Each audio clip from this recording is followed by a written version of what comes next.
మనం ఎక్కువగా సాధువుల్ని, గురువుల్ని, దేవుళ్ళని, మగవాళ్లనే చూశాం. Oh, ఈ పాత్రల్లో తగినంతగా ఆడవాళ్లు ఎందుకు లేరు? లేదు, ఆడవాళ్లు మంచి గురువులు కాలేరు, అలాగే మగవాళ్ళూ కాలేరు. ఈ రెండింటికి అతీతంగా ఉండటం తెలిస్తే తప్ప గురువయ్యే అవకాశమే లేదు. ఎందుకంటే మీరు జీవయంత్రాంగాన్ని పూర్తిగా భిన్నమైన కోణంలో చూస్తున్నారు. జీవాన్ని కేవలం జీవంగా చూస్తున్నారు.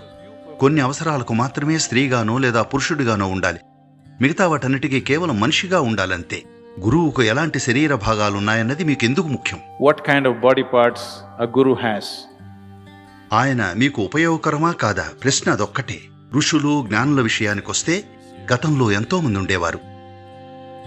Many in the past.